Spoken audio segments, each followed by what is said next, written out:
Hello everyone. With this episode we're going to start talking about contracts, but I would like to underline that contracts is actually a very extensive literature both in law and economics, and so this is a very preliminary introduction to contracts from the perspective of game theory.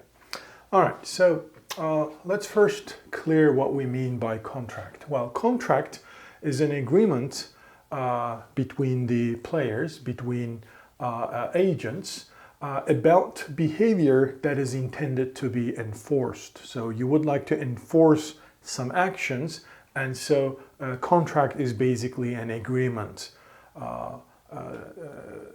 to enforce this behavior.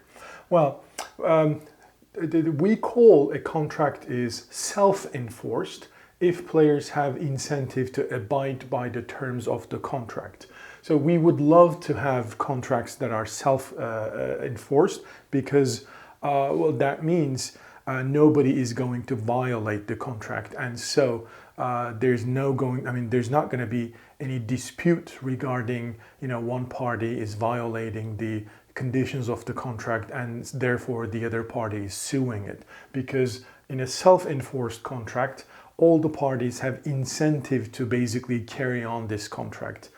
But unfortunately not all contracts are self-enforced, and so we call the contract as externally enforced if players are in some way motivated externally to abide the terms of the contract.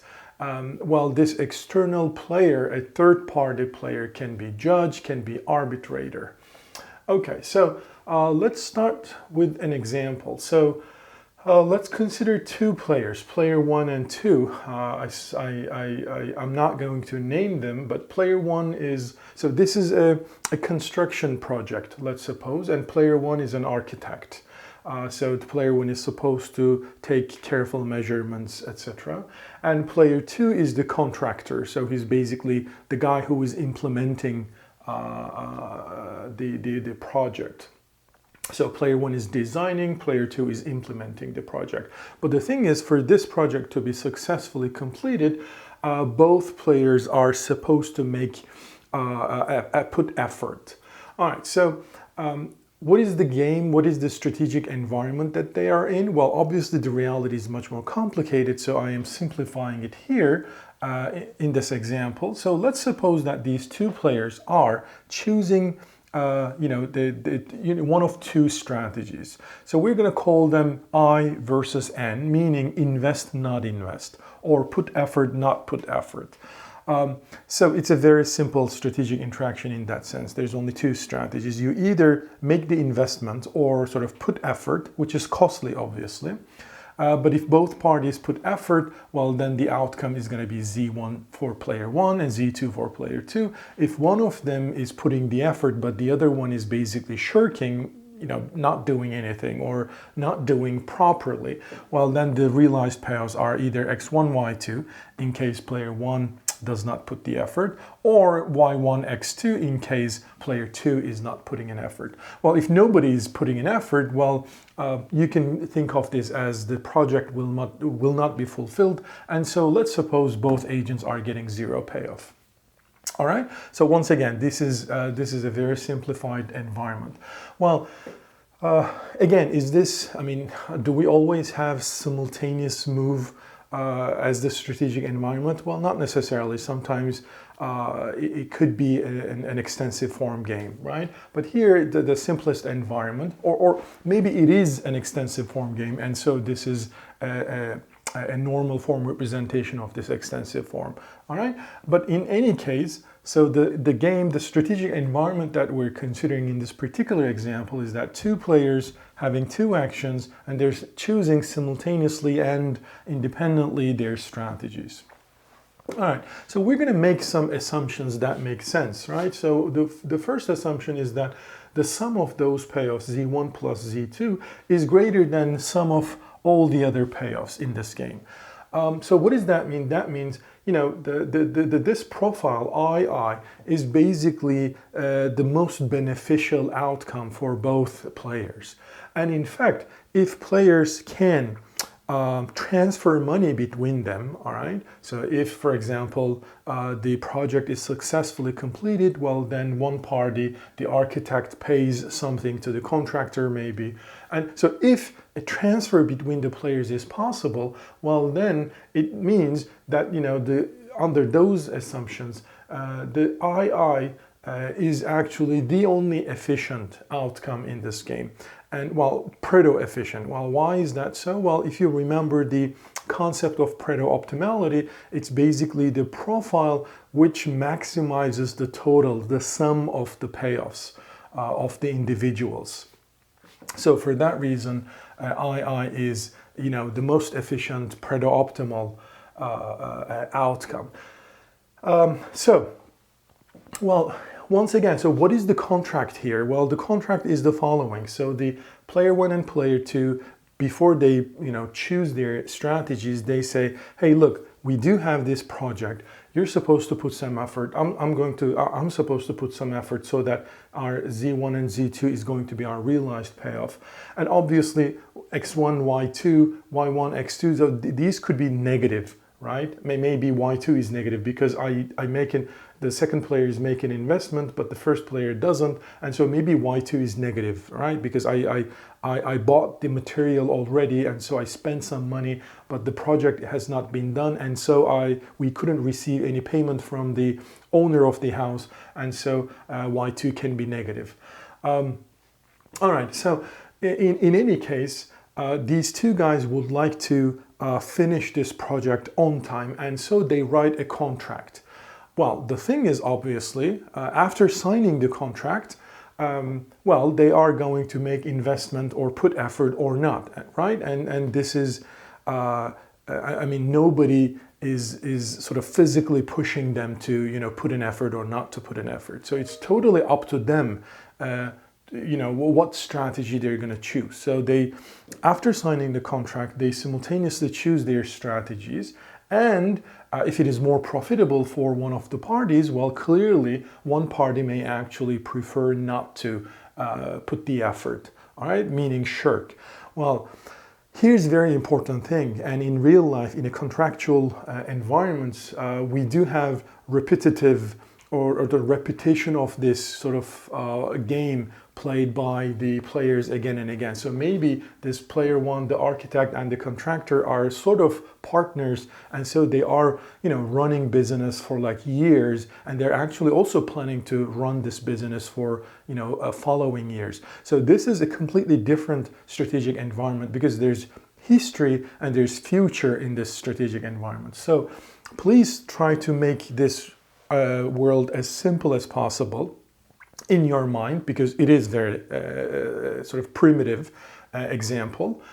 So here we only assume that these two players write the contract, and then they choose their strategies, and then the game is over. They're going to receive their realized payoffs, and they will never ever see one another for the rest of their lives. All right, so it's a literally one-shot game. And so therefore, the only thing they care is not their reputation. That's important.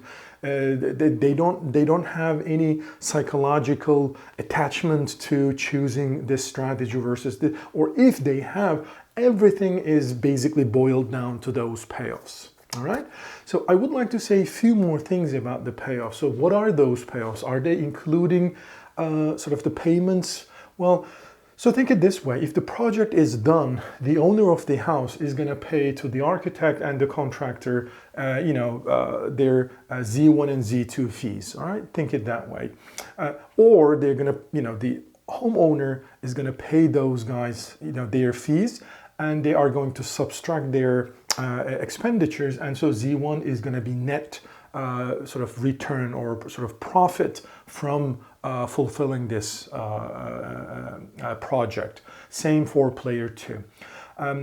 So in that sense, for example, as I repeated earlier, if nobody invests, or if they both choose N, that kind of means they don't receive any fee from the homeowner, and they don't make any investment, and so they don't make any cost, and so it's zero for both players. Okay, well, what we do, we look at the Nash equilibrium of this game. Why is that so? Because the Nash equilibrium outcome of this game is, well, we call it so, is in fact a I'm sorry, let me take it back and let me rephrase. So if II is a Nash equilibrium of this game, that means the contract these two players have signed before playing this game is actually self-enforced. Why is that? Well, because if II is a Nash equilibrium, and if in fact it is the only Nash equilibrium, well then, right after or before these players sign this contract, they're going to think about this strategic environment and will say, hey, look, II is the only Nash equilibrium, all right? I know that, it's, by the way, the most efficient outcome, and it's Nash equilibrium, which means, by the way, by the definition of Nash equilibrium, Z1 has to be greater than or equal to X1, and Z2 has to be greater than or equal to X2, so that II is a Nash equilibrium. So if these are true, well then player one is going to look at this strategic environment and will say, look, the best thing I can do in this game for myself is actually playing I, because if I play not I, all right, well, I know that my opponent, so if I believe that my opponent is actually going to fulfill the requirements of this contract, I am going to give up Z1 and get X1, which is worse for me. And so if I believe that my opponent is going to fulfill this contract, well, then the best thing for me is to also fulfill this contract. And the second player will also think the same way, right? If she doesn't or if he doesn't fulfill the contract, given that he's believing his opponent will fulfill the contract, well, he's going to get X2 rather than Z2, but X2 is worse than Z2. So therefore, the Nash equilibrium, being II being the Nash equilibrium, is actually make the contract signed before this game, saying that we both are going to fulfill this project in a certain amount of time, for example, is actually meaning that this contract is self-enforced, meaning they both are going to abide the terms of the contract, and so nobody is going to violate the contract, and so nobody is going to sue the other party and go to court to claim, for example, the damages done by the other party. All right? So the question is, when II is in Nash equilibrium, well, as I said, if these two parameters, Z1 greater than or equal to X1, Z2 greater than or equal to X2, if this is true, well, then this is a Nash equilibrium, and hence this contract is self-enforced. But are there any other situations? Yes, there are. Okay, so if you remember, we said in this game, II, that we want to be the outcome of this game, is a Nash equilibrium if Z1 is greater than or equal to X1 and Z2 is greater than or equal to X2. But what if one of those inequalities doesn't hold? Well, then it means the II is not going to be Nash equilibrium, which means in this strategic environment, the players are going to play something different than II, all right? Because it's, at least one of the players' incentive not to fulfill, make the investment, and hence a contract written before they play this game and saying that we are going to fulfill this project in a sort of certain amount of time is not going to be fulfilled by at least one of the players. And so that contract is not going to be self-enforced. Well, the question is, can we write sort of a more complicated contract to make this project implemented?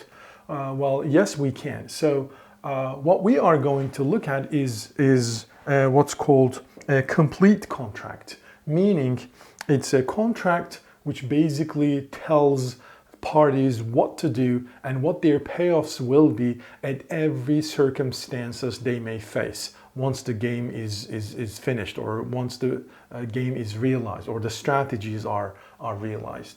So for example, that's the most generic way. Let's suppose this is what the contract will be. If both players choose I and I, meaning if they both invest, there's going to be no money transfer between the agents. However, if one party invests and the other doesn't, well then in this case there's going to be a transfer between the agents. All right, we are going to punish one party who is not investing. So for example, this person, for example, if party 1 invested but party 2 did not, well in this case party 2 is going to, for example, pay something to party 1. Or if party 2 if party 2 invested but party 1 did not invest, well this time party 1 is going to pay something to party 2. So that means there's going to be a transfer M between the players when at least one of the parties did not invest. So what does that mean? That means the game is going to be, after this contract, the game is going to change, and we call this induced game. So what's going to be the payoffs in the induced game? Well, remember, if they both invested, well, the payoffs will stay the same, Z1, Z2. But if somebody did not invest or put the effort, well, what's going to happen is, let's suppose there's going to be a transfer. And by the way, the transfer doesn't have to be the same. I mean, when, for example, player 1 invested but player 2 did not, the transfer here doesn't have to be equal to the transfer when player 1 did not. Because maybe the player 2's cost is going to be much higher than the player 1's cost in any situation, and so maybe, you see what I mean, the transfer amount doesn't have to be the same.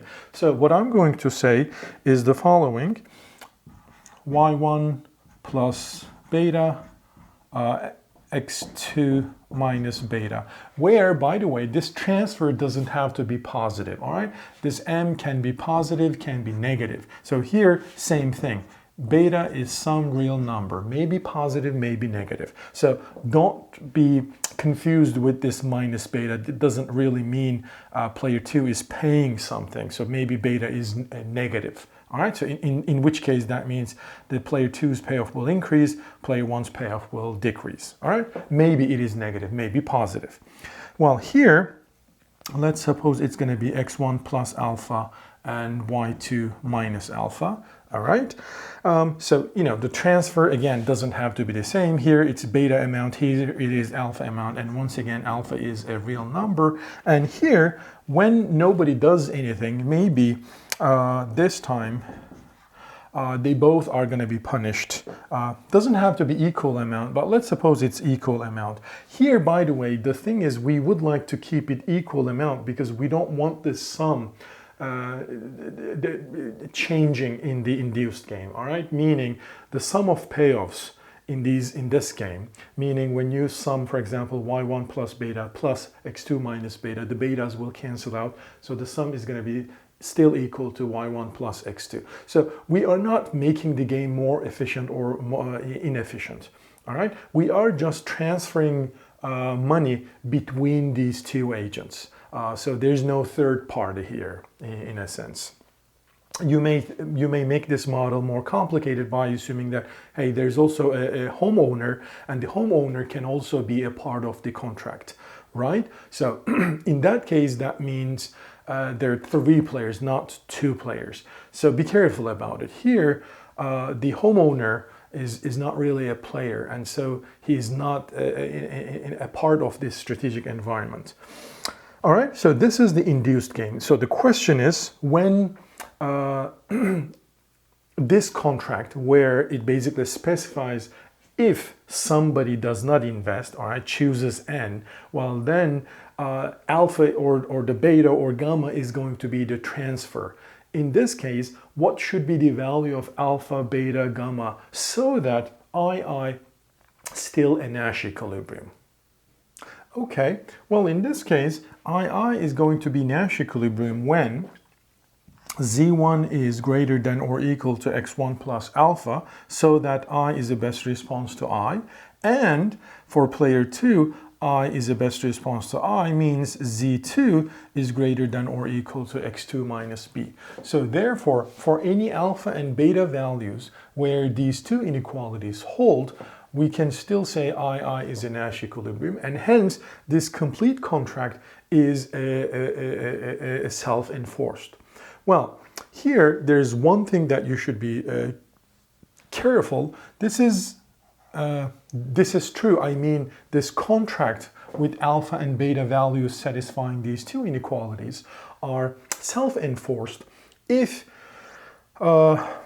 under full verifiability. All right. So the concept, which is very important, what do we mean by full verifiability? So suppose that this is the contract written by the agents, all right? And one of the parties, nevertheless, did not invest but has chosen N, all right? Is it player 1, player 2? Well, the thing is, full verifiability means if one of the agents did not invest, well then, meaning the outcomes is not Z1, Z2, but something else, obviously. But the thing is, when they go to court, they should be able to prove, the parties should be able to prove that the other party is actually the one who shirked, who cheated. So if you cannot prove, for example, to the judge or to the arbitrator that the other guy has cheated, well, clearly the judge cannot decide whether the beta is going to be the transfer or alpha is going to be the transfer, right? Because the judge cannot really distinguish who cheated or who not invested. So the full verifiability is very important for this condition to be true, meaning alpha, beta satisfying these is going to give me self-enforced contract if everything is fully verifiable by the judge. Well, let's suppose things are not fully verifiable, all right? What does that mean? That means when the parties go to judge, all they can prove is that the project has not finished successfully, all right? But they cannot prove who did it, all right? Who cheated. So in this case, we can still write a contract. So it's going to be, again, IN. So the induced game is going to be IN. So Z1, Z2, the payoffs. This time, however, what's going to happen is that one party is going to pay to the other an alpha amount. An alpha, again, can be positive or negative. But the thing is, this alpha is not going to change with the strategy profile. It's going to be same regardless of the strategy profile, except the outcome II. So when the outcome is II, meaning they both invested, well, I mean, there's going to be no punishment. All right? So you can think of this alpha transfer as a punishment for one guy and reward for the other. So let's suppose there is such alpha. There is an alpha where if the parties do not fulfill the agreement, when they go to court, the judge is going to say, all right, you know what? Player 2 is going to pay alpha dollars to player 1. But this alpha can be negative, in which case it means player 1 is actually paying to player 2. Well, sorry. So this is not full verifiable, not fully verifiable. Oops. Verifiable. Fully verifiable strategic environment. In this case, can I still say that this contract is self-enforced? Well, I mean, II is Nash equilibrium. Yes, it is. Under what circumstances? Well, under the following circumstances. Z1 has to be greater than or equal to this term, x1 plus alpha. And then Z2 has to be greater than or equal to x2 minus alpha. Okay? So in this case, II is a Nash equilibrium. However, this puts a lot more restrictions than the previous one, because there were two choice variables, alpha and beta, that the parties can pick when they write the contract. But if there's no full verifiability, what happens? The number of variables you can choose reduces to one. So that means there's going to be more restrictions on this particular parameter alpha. So the alpha has to satisfy 1 and 2. So the first condition basically tells alpha is less than or equal to z1 minus x1. And the second condition says alpha is greater than or equal to z2 minus x2. So if you can find such values for alpha, well, then this contract is self-enforced because II is going to be a Nash equilibrium. But the question is, for some z1, z2, x1, x2 values, there may not exist such alpha. And hence, when there's no full verifiability, this contract, there may not be a self-enforced or externally enforced contract. Okay? Welcome back, guys. Now we're going to talk about contracting with court-imposed breach remedies. So what do we mean by breach? Well, a deviation, remember the example we were talking about? The desired outcome is that both players invest. That was the most efficient outcome. And so a deviation from the desired outcome is going to be called breach. So that means at least one player, maybe both of them, played N instead of I. All right, so what we're going to call a person, a player who played N instead of I, meaning who deviated from the desired outcome, we're going to call this player a defendant, all right, the person who breaches the contract. And therefore, the other player who actually played according to this desired outcome, meaning invested, we call this plaintiff. All right, so this is what we mean by defendant, plaintiff. All right. Well, sometimes in some countries and in some situations, the court or the judge does not fulfill the contract, even though the parties have written a fully complete contract, and even though everything is perfectly observable by the judge or the court. Instead, the judge or the court gives the final decision according to, some legal arguments and or rules. Okay, so here in this episode, in this part, we're going to talk about three sort of breach remedies that will be imposed that are imposed by the court. For example, in the United States, the court or the judge usually gives one of those breach remedies depending on what's observable, what's not. So the first one that we're going to talk about is called expectation damages. So what is it? Well, the court is going to force the defendant, the person who deviated, to transfer to the plaintiff the sum of money that's needed to give the plaintiff the payoff that he or she would have received if the contract have been fulfilled. All right. So what does that mean? That means remember that was the game without alpha and beta. So Z1, Z2, the payoffs, X1, Y2, or Y1, X2 were the payoffs if somebody deviates from the desired outcome. And so the contract basically tells us about beta, and or alpha. All right, so there is going to be no transfer between the players when the desired outcome is played or achieved, II, or when nobody actually played anything, NN. All right, so therefore there's going to be some punishment remedy when one party deviates from the desired outcome, II. All right, so in the expectation damages, what's going to happen to the payoffs is the following. So here, for example, the first player has deviated and played N, so he is the defendant in this case, and the second player has played I. So therefore, in this payoff, what happens is that we make sure that the second player who made the investment gets exactly the same amount of money that he or she would get if the contract was not breached. So Z2. Well, how is this going to be? How is this going to happen? Well, here this alpha has to be such that y2 minus alpha is equal to z2. So that means alpha is equal to y2 minus z2. All right? So what does that mean if this guy is getting this alpha? Well, this guy is basically, so if we're subtracting alpha from the second guy, we should be adding alpha to the first guy. So the transfer is alpha amount. So the first player's payoff is going to be x1 plus y2 minus z2, the alpha amount. All right?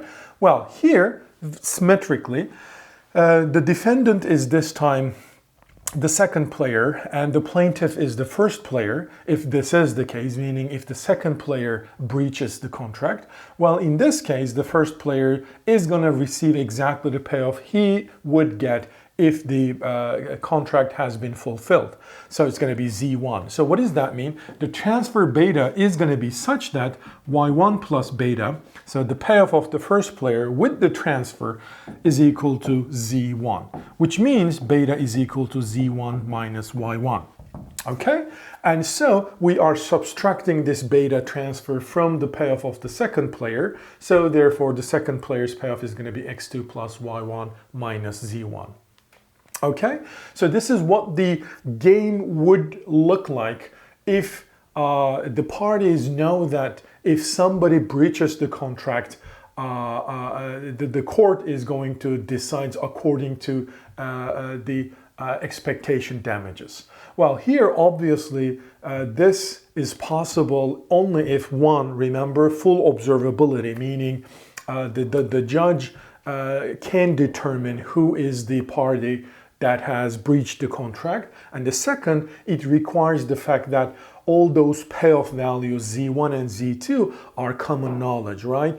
Without knowing what Z1 is or Z2 is, the judge cannot really determine the amount of money that should be transferred between the defendant and plaintiff. And so in cases where determining that Z1 and Z2 is impossible, well then the expectation damages would not really be helpful. By the way, this is where the attorneys or the lawyers play a very important role. It's like they're supposed to sort of convince the judge that the Z1 and the Z2 are actually the expectation that those players had if the contract has been fulfilled, and therefore the damages has to be calculated accordingly. All right. Well, the second is what's called reliance damages. So here, the court imposes again transfer from defendant to plaintiff, but the idea is not to return the plaintiff into the case where the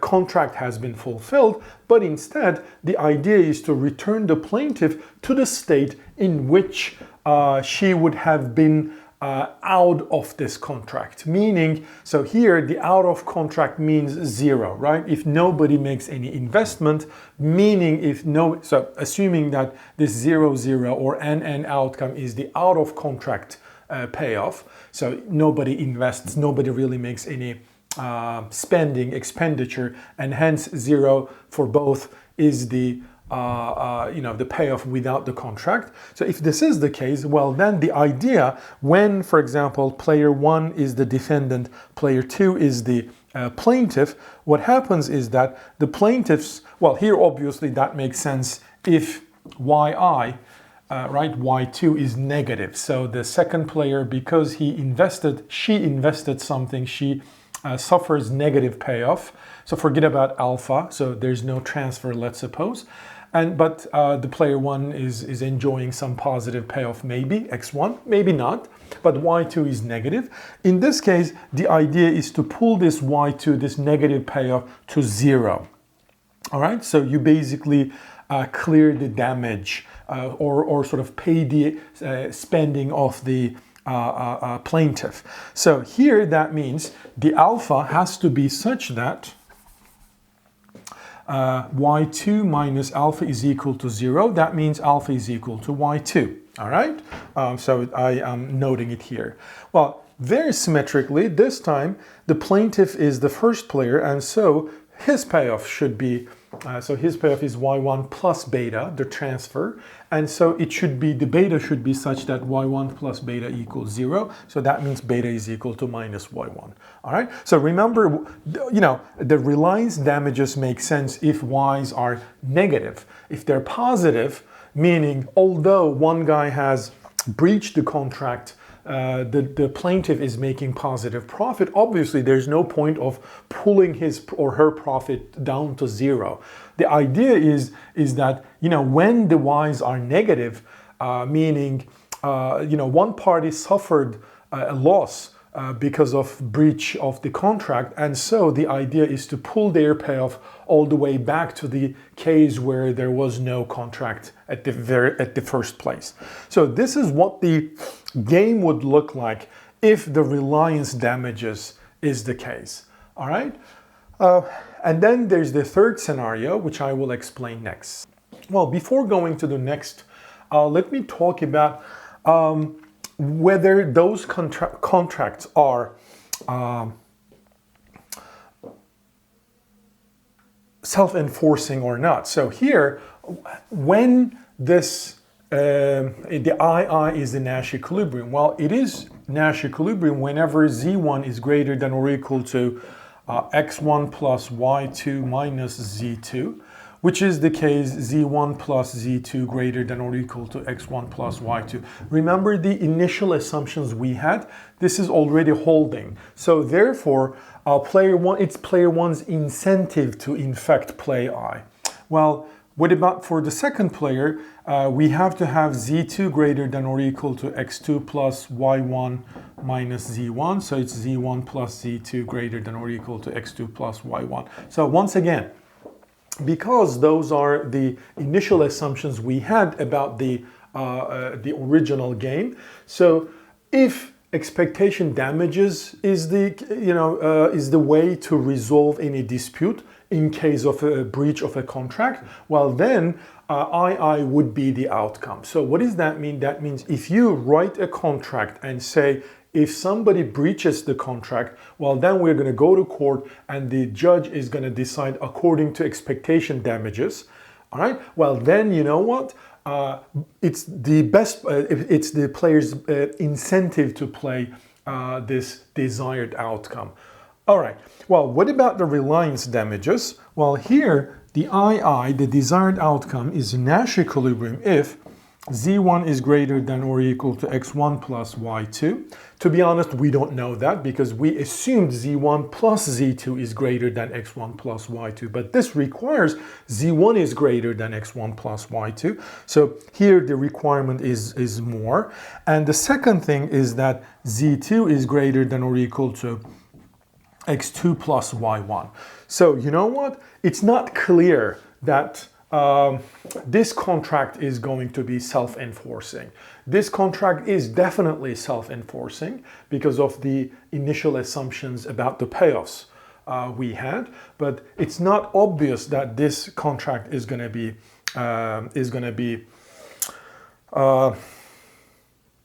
self-enforcing. Well, the question is, well, then that means expectation damages is definitely a better court-imposed breach remedy than reliance damages. But then why some courts use this but not this, right?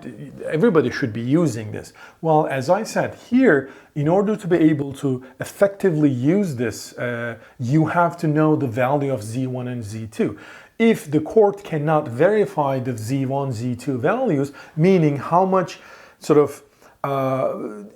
how much value player 1 and 2 would attach for this desired outcome. If this is not something verifiable, obviously there's opportunity for the players to manipulate this system by, for example, exaggerating the value they attach. So for example, the plaintiff, so if, for example, the judge cannot observe Z2, all right, and if player 1 is deviated, meaning breached the contract, well then as a plaintiff, player 2 has an incentive to exaggerate the value of Z2. You see what I mean? And so that would actually hurt both player 1 and of course, this contract would hurt both player 1 and player 2 before they even start playing this game. However, when Z1 and Z2 are not, obvious or not common knowledge, well, then the judge can actually sort of look at the damages or sort of the payoff that that this contract has never been the case. Well, here obviously this sort of contract can be effectively. This contract would effectively work if this time Y1 and Y2 are observable. But it's sort of relatively much easier to observe, right? I mean, you as a, for example, contractor or architect, you can just, show the bills, the amount of money you spend on the items you bought for this project. So you just show your expenditures, and then that basically is your YI. But Z1 and Z2 is usually harder to sort of prove. Finally, the third approach is the restitution damages. Well, here the idea is that the contract seeks to cancel any unjust enrichment that the defendant obtained by breaching the contract relative to the no contract case. What does that mean? That means, remember, normally, forget about alphas and betas here, meaning when there's no transfer. So if player 1, for example, breaches the contract, his payoff is going to be X1, right? So this approach basically says, hey, you know what? Because you breached the contract and so the contract has not been fulfilled, well, your payoff should be reduced all the way down to 0. And so you should basically, whatever profit revenue you got, you should pay all of that to the other player. You see what I mean? So here, it's relatively, in some cases, easier for the court to verify how much money the defendant has sort of achieved in this scenario, in case of contract breach. So here, that means, therefore, we have to choose alpha in such a way that X1 plus alpha is going to be reduced down to 0, the no contract case. So therefore, alpha has to be minus X1. Well, this minus X1 is therefore going to go to the second player, but don't forget, I am adding alpha here, subtracting alpha here. So therefore, it's going to be, the second player's payoff is going to be X1 plus Y2. Symmetrically this time, we are going to reduce down the, again, the defendant's payoff, but here the defendant is player 1, because she is the one who breaches the contract by playing N. So therefore, B2 is going to be such that X2 minus B is equal to 0. All right? So this contract, under this contract, II, the desired outcome is a Nash equilibrium when, if Z1 is greater than or equal to 0 and Z2 is greater than or equal to 0. So it's easier to fulfill this sort of scenario. Z1 is probably greater than 0, Z2 is probably greater than 0, because 0 is the payoff where nobody has incentive to enter to this contract. It's the payoff where the players would get if none of them had entered to this contractual situation. So probably these are true, and so probably the desired outcome, is going to be Nash equilibrium. This is what I mean when I say something like this. If the participants know that if somebody breaches the contract, the damages or these alphas and betas, the transfers are going to be determined according to restitution damages, well, then it's their best interest not to deviate and play I for both players. And hence, II is going to be the Nash equilibrium outcome of this game. And hence, they're not going to breach this contract. Okay, so the general idea is the following. There's a strategic environment, and players would like to write a contract and say, hey, let's look this strategic environment and play our desired outcome. But the thing is, sometimes desired outcome is not really appealing. I mean, in fact, we talked about I don't know if we talked about it, the standard example, the prisoner's dilemma game. There are two potential actions. Let's ignore the actions.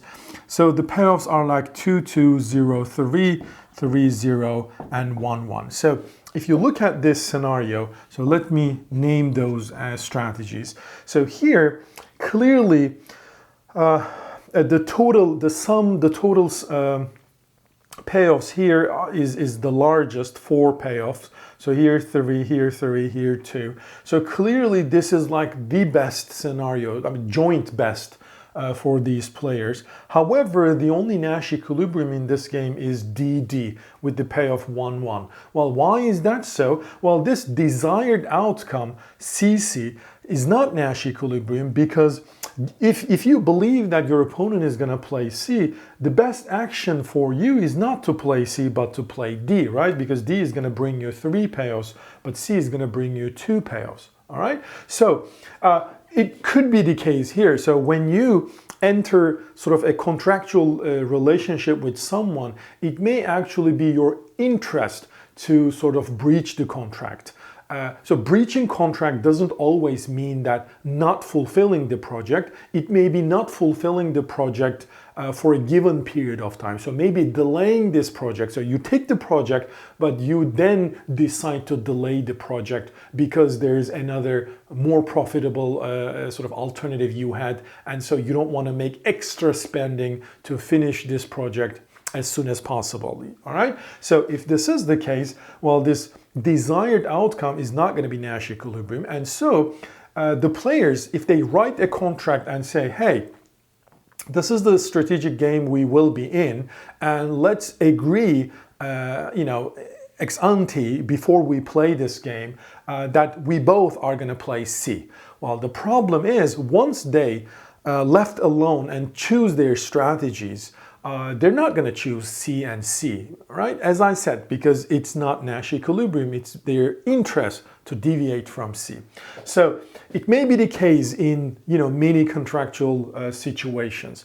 But then the question is, we have to modify this game by writing a contract and say, look, let's play CC, but if somebody deviates from C, meaning if you breach the contract, well then we're going to go to court and the court is going to punish one party, all right, and reward the other. So these are basically different ways of punishing the deviating player and rewarding the other player. And so we basically talked about, some of them are better than others, but, the better approaches or better contracts are not always feasible because you have to know about those payoffs. Meaning when the judge looks at this game, he should be able to verify that, well, it was actually payoff of 2 or payoff of 3. So otherwise, he cannot determine how much money should be transferred from one party to the other party. All right? So depending on this informational structure of this strategic environment, clearly different approaches is going to be more useful than the others. But we made a very simple analysis here. We basically just defined all those approaches and just talked about when we could have self-enforcing contracts, or under what circumstances we could have self-enforcing contracts, given that everything is fully and perfectly observable. Later, we are going to talk about environments, games, strategic environments where some parameters are actually not fully observable. So we are not yet know how to analyze those games, but it's going to be coming up probably in a few weeks. All right, that's it for now.